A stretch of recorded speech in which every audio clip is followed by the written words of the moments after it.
Hi guys. Today we're closing Unit 7.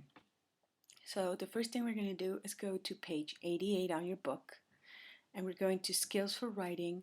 It may result in improved cooperation. We're going to learn to write a proposal. Proposals, linking, highlighting, and giving examples. Okay, that's what you're going to learn today in this lesson. So let's move ahead on listening and speaking. Let me give you a closer look. Look at the pictures of people working in teams. What kinds of teams are they? Which picture represents your idea of teamwork? Okay, these are pictures of various teams working together. Which one do you think represents your idea the most? Okay, we're going to check the first answers suggested. Okay, so this is a suggested answer for each one of the pictures, but you will have your own answers. Okay? Now discuss the questions. Okay, these questions, you're going to answer them. What teams have you been a part of? Which of the teams worked well together? Which didn't? What kinds of issues arose? Why? Think about productivity achievements, communication, disagreements, and energy enthusiasm. Now, I've known you guys, and not all of you like to be on teams. So this is an opportunity to discuss in which teams you work better and which you don't. Okay, so you answer A and B and you go all the way to C. It says, listen to a team who work for an insurance company and answer the questions about each speaker. Okay, I'm going to play the listening and then you're going to answer. Track 3.43. Claudio. Deep down, Masha is a nice person. I mean, if we go and have a coffee together and just talk about everyday things, we get on just fine. But in meetings, she really winds me up. She's the most stubborn person I know. What annoys me is that once she gets hold of an idea, she won't let it go. She'll defend her idea and get quite aggressive about it. And sometimes she just won't stop talking, and I'm sitting in a meeting and inside myself I'm saying, stop talking now, please. Admittedly, she does have really good ideas sometimes. In fact, she's very creative. But she doesn't seem to understand that there can be other ways of looking at things. What she needs to do is lighten up, get a sense of humor. In this job, what you need more than anything else is the ability to laugh at yourself. Masha. There's something a bit old-fashioned about Sam that I find very sweet. It's the thing I like about him the most. He has lots of funny little habits, like every morning he has a coffee and a chocolate biscuit at exactly 9:45 a.m. It's always the same kind of biscuit and only ever one. The trouble is that this kind of precision affects the way he works. His attention to detail is incredible, but it's a bit of a handicap. What frustrates me is the way he absolutely refuses to start work on a project until he understands absolutely everything about it. And then when a project is underway, if there is something that he thinks doesn't make sense, he'll call everything to a halt until he thinks it's sorted out. Sometimes it's just so unnecessary and it really slows things down. But sometimes the question he's asking is the right one to ask. And I have to admit, he's really good at predicting where problems might come up. But I just wish he was a bit more flexible. Sam. I sit next to Claudio in the office. The one thing I really appreciate about him is he's quiet. I don't like working next to someone who talks all the time. However, I know for a fact that when it looks like Claudio is really concentrating on something, he's reading a newspaper online. I can see his screen. I don't really think he should be doing that. And in team meetings, I find him a bit strange. What unsettles me is the fact he doesn't say a lot. He spends a lot of time sitting there looking bored or with a cynical smile on his face. I sometimes get the feeling that he's laughing at the rest of us. Still, when he does say something, it's usually worth listening to. Sometimes when I notice a problem in a project, it'll be Claudio who comes up with a solution. Vicky, our team leader, she likes that. I always get the feeling that Claudio's her pet. He is clever, but I think he's a bit lazy, and I'm not altogether sure he's sincere. Vicky. I'm really going to have to do something about the team I manage. We're supposed to be working on projects that improve business processes, but I feel like we spend more time managing each other than the project. We're not pulling together as a team. Team meetings have become really painful. There's no other word for it. The main reason why this is happening is that they just can't seem to communicate well with each other. Masha talks all the time and wants everything done her way. Sam interrupts and goes off on tangents, and Claudio just sits there looking as though everything were beneath him. I mean, they all have their strengths. Masha's a great ideas person, and Sam is brilliant at anticipating problems, and Claudio is the ultimate fixer, and he has a good sense of humour. But each individual is caught up in their own agenda. What we need to do is some kind of team building course or something. As you can see on the recording, they all have different personalities, okay? So answer these questions and check if you got the correct answers, okay? So you can pause the video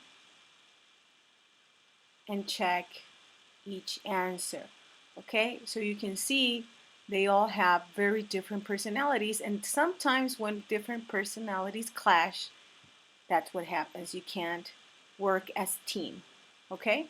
Well, let's go to complete the summaries below with the words and phrases in the box. Listen again and check, okay? So I'm gonna play this so you can check that all the words from here, let me tell you what they mean. Attention to detail means atención a los detalles. Cynical smile, sonrisa cínica. Beneath him, debajo de él. Winds up, que te pone así muy molesto. Unsettles, que te deja inquieto. Bit of a handicap, así como una especie de defecto. Caught up, que te enredas demasiado. In your own agenda, o sea que estás muy metido en tu propia agenda. Lighten up, que te alivianes. And goes off on tangents, esa gente que siempre sale la tangente, que te habla de más, o sea, que te cambia el tema o se va por otro lado. Okay, so now that you know what they mean, you're going to write them down here, and you can even check the answers right now to use the words correctly in context, okay? Here they are.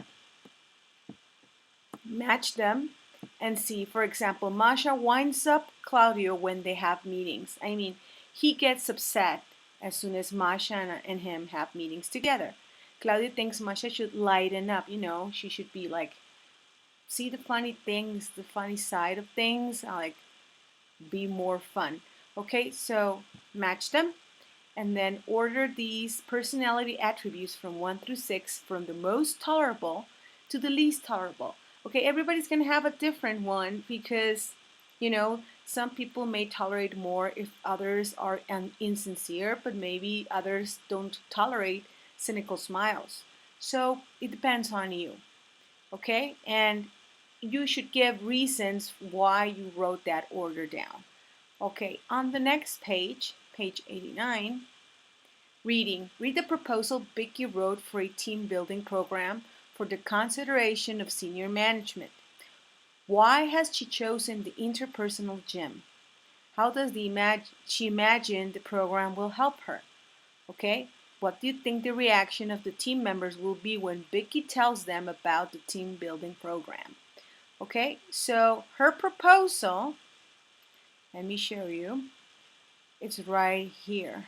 You will have to read it from here, introduction, okay? This is the proposal you're going to read so you can answer letter A and check that your answers should be kind of like the ones suggested in here.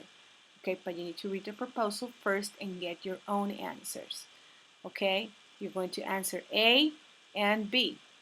And then proposals, linking and highlighting and giving examples. A proposal is something that you're telling people what to do and you're telling them how. Okay, so choose a word from the box to complete the headings in the proposal. These are the lines, the blanks that you need to fill up with these 3 words. Okay, so I'm just going to show you how they should be. It should be training, needs, and then what they do and benefits. Okay, that's where you should place the words in the headings. And then we're going to go to underline the first person phrases in the proposal. That means first person phrases is when you start a sentence saying I, okay? Why does Vicky use these phrases? Tick all the reasons. Okay, why should she use them like that? Well, these are your answers right here. So just check them.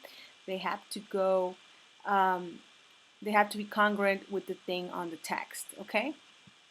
Now, has Vicky chosen a formal or a neutral style to write her report, and why? Do you think she was neutral or not?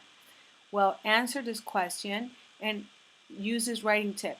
It is always important to consider your audience and adjust the style of the language you use. Vicky's proposal is written for senior management, so a more formal style is appropriate. However, if writing to her team members, she would use a more relaxed style. Okay, so it depends on, sometimes you make proposals like you do on school, maybe for a project or something, and you need to be more formal when you're talking to a teacher. But when you talk to your fellow co-students, you know, your classmates, well, you don't have to be that formal, okay? Let's move on. It says, look at the highlighted words and phrases in the proposal, which are used to 1, 2, 3, and 4 to give an example, give evidence. We're talking about these words right here that are highlighted, and you're going to look for them in the dictionary, and you are going to match them like the answers right here. Okay, so pause the video and check that they match. And then letter D, complete the paragraph below with the words in the box. Add the 3 words or phrases to 3C. We got shown, such, and especially. Okay, you're going to use them to complete the paragraph. This should be the way you should answer them right here. Okay, that's the reason why you chose them.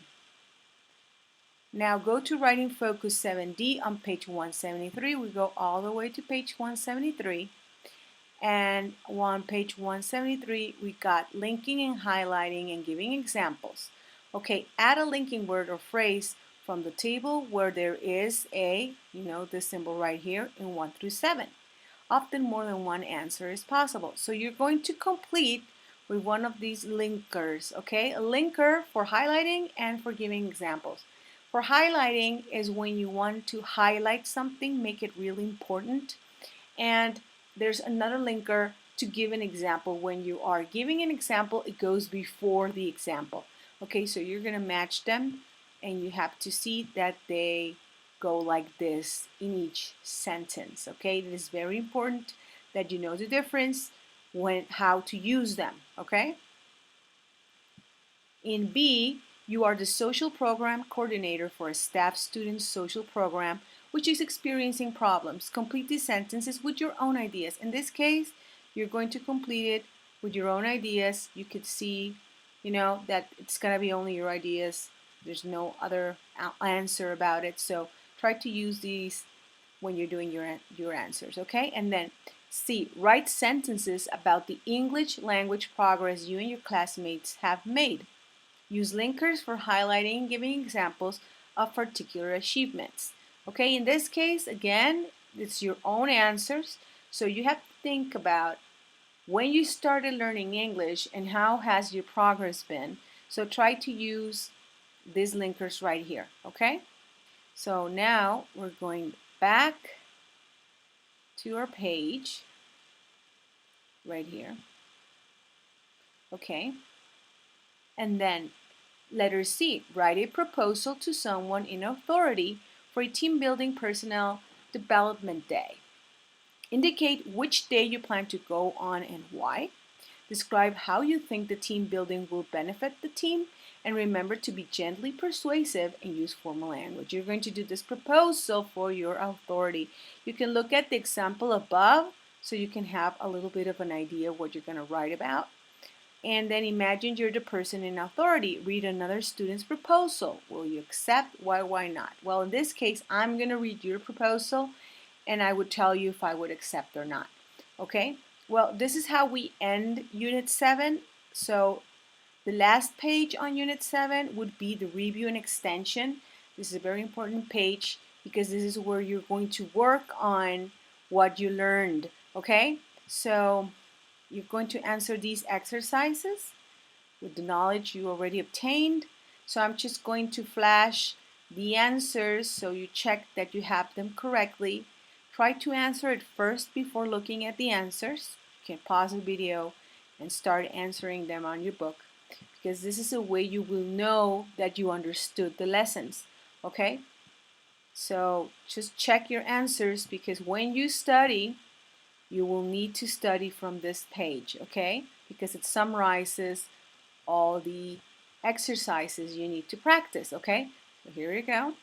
Check that you have them all correct. Here's another one for letter A, word power.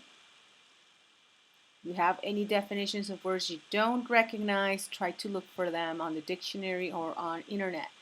Okay, here's another exercise with more compound. And then on letter C, let me just get you there. It says, use adjectives from 3A to describe yourself, people you know, and well-known people. Okay, so you're going to use the adjectives to make sentences for each one of these. Okay, well, that's for today, and we just finished Unit 7. Congratulations, I am very thankful for all the effort. I know you guys have a lot of work.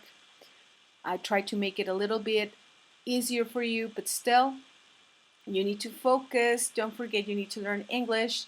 So have a great day and see you on the Zoom meeting soon. Thank you. Bye-bye.